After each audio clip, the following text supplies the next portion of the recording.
क्या आपने कभी सोचा है कि पैसे वाले लोग अमीर कैसे बनते हैं या फिर मिडिल क्लास वाला स्ट्रगल क्यों होता है? जवाब है एसेट और लायबिलिटीज का खेल। आज हम इसकी पूरी कहानी समझेंगे स्टेप बाय स्टेप और ये भी देखेंगे कि कैसे ये दो शब्द आपकी फाइनेंशियल लाइफ को बदल सकते हैं। यह है कर्ज थ्योरी। तो चलो शुरू करते हैं।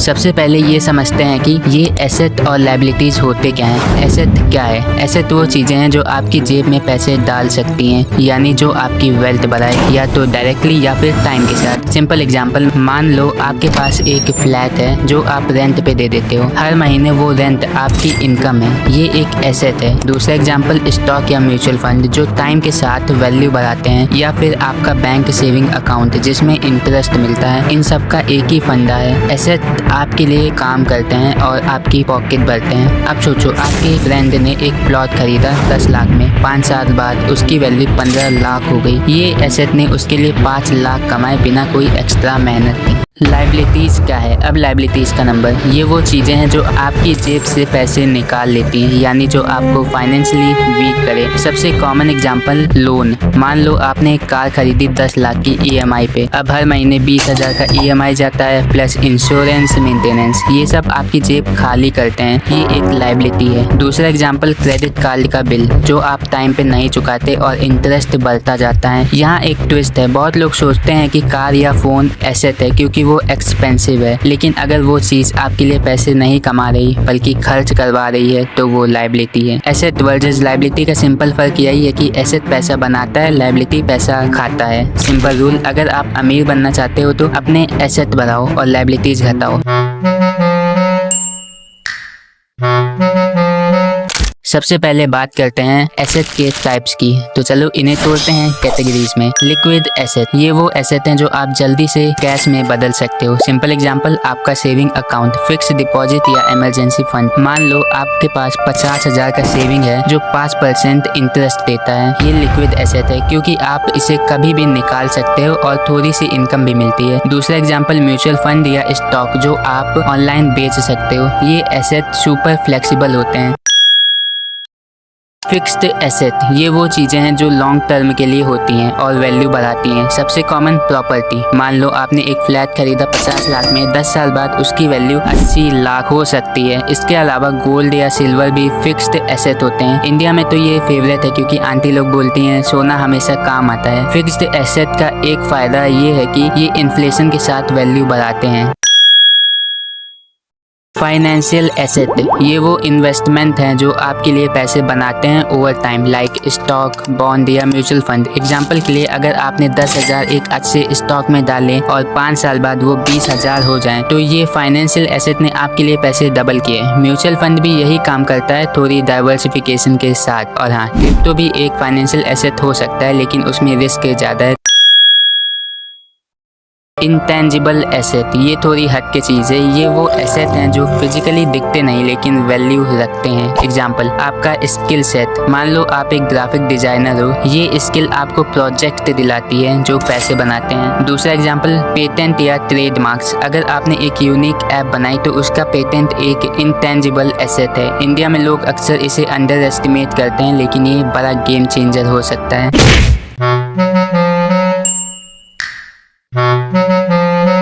Types of liabilities. अब बात करते हैं लायबिलिटीज की। ये वो चीजें हैं जो आपकी जेब से पैसे निकालती हैं। इंडिया में तो हमें इनका बहुत क्रेज है ना? चलो देखते हैं इनके टाइप्स की। शॉर्ट टर्म लायबिलिटीज, ये वो डेब्ट हैं जो आपको जल्दी चुकाना होता है, यूजुअली 1 साल के अंदर। एग्जाम्पल, क्रेडिट कार्ड का बिल। मान लो आपने एक फैंसी फोन खरीदा 50,000 का क्रेडिट कार्ड से और EMI पे नहीं चुकाया। अब हर महीने 3% इंटरेस्ट लग रहा है। ये शॉर्ट टर्म लायबिलिटी आपकी जेब खा रही है। लॉन्ग टर्म लायबिलिटीज, ये बड़े और लंबे मुद्दत के डेब्ट होते हैं। सबसे कॉमन, होम लोन या कार लोन। मान लो आपने 20 लाख का कार लोन लिया 7 साल के लिए। हर महीने EMI जाती है और साथ में इंटरेस्ट भी। ये लायबिलिटी तब तक आपकी वेल्थ खाती रहेगी जब तक पूरा नहीं चुकता। लेकिन यहाँ एक कैच है, अगर कार आपके बिजनेस के लिए यूज होती है तो शायद ये एसेट भी बन सकता है। Context matter. हिडन लायबिलिटीज, ये वो चीज़ें हैं जो हम नोटिस ही नहीं करते लेकिन धीरे धीरे पैसे खाती हैं। Example multiple OTT subscription, Netflix, Amazon prime, सब एक साथ। मान लो आप हर महीने 2000 सब्सक्रिप्शन पे खर्च करते हो बिना पूरा यूज़ किए। ये छोटी छोटी चीज़ें भी लाइबिलिटीज़ हैं। दूसरा एग्जाम्पल अननेसेसरी गैजेट या शॉपिंग जो आप EMI पे खरीदते हो और बाद में रिग्रेट करते हो। एग्जाम्पल सोचो, एक सैलरीड एम्प्लॉय है, उसने एक फ्लैट खरीदा एसेट, लेकिन उसके साथ ही एक कार लोन भी लिया लाइबिलिटी। अब उसकी सेविंग भी है लिक्विड एसेट, लेकिन क्रेडिट कार्ड पे शॉपिंग का बिल भी बढ़ रहा है शॉर्ट टर्म लाइबिलिटी। उसका गोल होना चाहिए कि वो अपने एसेट को बढ़ाए, जैसे म्यूचुअल फंड में इन्वेस्ट करे, और लाइबिलिटी को कम करे, जैसे क्रेडिट कार्ड बिल जल्दी चुकाए। Why it matters. सबसे पहले ये समझते हैं कि एसेट और लाइबिलिटीज़ का फंडा इतना ज़रूरी क्यों है, क्योंकि ये डिसाइड करता है कि आप फाइनेंशियली फ्री होगे या EMI के बोझ में दबेंगे। फाइनेंशियल फ्रीडम का रास्ता एसेट और लाइबिलिटीज़ का बैलेंस आपकी फाइनेंशियल हेल्थ का रिपोर्ट कार्ड है। अगर आपके पास ज़्यादा एसेट हैं जैसे प्रॉपर्टी, स्टॉक या सेविंग, तो ये आपके लिए पैसे बनाते हैं इवन जब आप सो रहे हो। लेकिन अगर लाइबिलिटीज़ ज़्यादा हैं जैसे लोन्स, क्रेडिट कार्ड बिल, तो आप हमेशा पैसे चुकाने के लिए काम करते रहोगे। एग्जाम्पल, मान लो आपके पास एक रेंटल फ्लैट है जो हर महीने 20,000 देता है एसेट, लेकिन साथ ही एक कार लोन भी है जिसमें 25,000 EMI जाती है लाइबिलिटी। अब आप माइनस में हो। गोल ये होना चाहिए कि एसेट ग्रेटर देन लाइबिलिटी हो ताकि आपकी इनकम पैसिव बने। वेल्थ बिल्डिंग का फॉर्मूला। अमीर लोग इसलिए अमीर होते हैं क्योंकि वो अपना पैसा एसेट में लगाते हैं, ना कि लाइबिलिटीज पे। इंडिया में हम अक्सर सोचते हैं कि बड़ी कार या नया फोन खरीदना स्टेटस है, लेकिन ये लाइबिलिटी आपको अमीर नहीं बनाएगी। इंस्टेड अगर आप वो पैसा म्यूचुअल फंड या प्रॉपर्टी में लगाओ तो टाइम के साथ वो पैसा अपने आप बढ़ेगा। एक एग्जाम्पल, अगर आप हर महीने 5,000 म्यूचुअल फंड में डालते हो, 10 साल बाद 8% रिटर्न के हिसाब से ये 10 लाख बन सकता है। ज्यादा लाइबिलिटीज का मतलब है ज्यादा स्ट्रेस, EMI चुकाने का प्रेशर, इंटरेस्ट का डर। पर अगर आपके पास सॉलिड एसेट हैं तो आपको फाइनेंशियल सिक्योरिटी मिलती है। सोचो, अगर आपके पास एक फिक्स्ड डिपॉजिट है जो इमरजेंसी में काम आए, या रेंटल इनकम जो आपकी सैलरी से अलग चलता है, ये आपको मेंटल पीस देता है। इंडिया के कंटेक्स्ट में मिडिल क्लास फैमिलीज अक्सर लोन के चक्कर में फंस जाती हैं, लेकिन अगर हम एसेट पे फोकस करें तो ये साइकिल टूट सकती है। Practical tips to build asset. अब बात करते हैं कि कैसे आप एसेट बना सकते हो। ये प्रैक्टिकल टिप्स हैं जो कोई भी शुरू कर सकता है, चाहे आप स्टूडेंट हो या सैलरीड एम्प्लॉय। छोटी शुरुआत करो। एसेट बनाने के लिए बड़ा बैंक बैलेंस जरूरी नहीं, हर महीने थोड़ा सा बचा के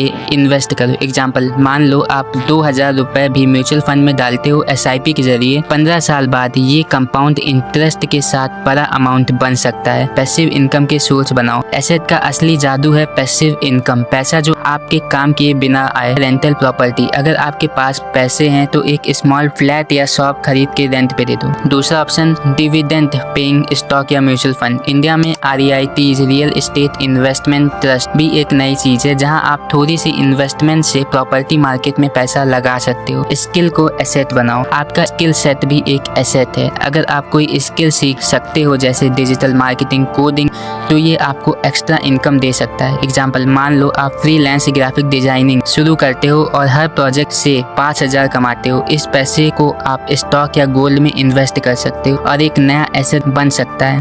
तो आपको ये एसेट और लाइबिलिटीज का सफर समझ आया, उम्मीद है आ गया होगा। इस वीडियो में हमने सीखा कि एसेट पैसे बनाते हैं, लाइबिलिटीज पैसे खाते हैं और उनके टाइप्स, क्यों ये मैटर करता है, कैसे एसेट बनाएं और गलतियों से कैसे बचें, सब कवर किया। आज ही अपने फाइनेंसेस का ऑडिट करो, देखो आपके पास कौन से एसेट है, कौन सी लाइबिलिटी है, और एक छोटा स्टेप लो जैसे एक SIP शुरू करो या क्रेडिट कार्ड बिल चुकाओ। फाइनेंशियल फ्रीडम का रास्ता यहीं से शुरू होता है। कमेंट में बताओ आपका अगला एसेट क्या बनेगा, और ये वीडियो आप अपने दोस्तों के साथ शेयर करो, लाइक करो, सब्सक्राइब करो। तो मिलते हैं अगली थ्योरी में।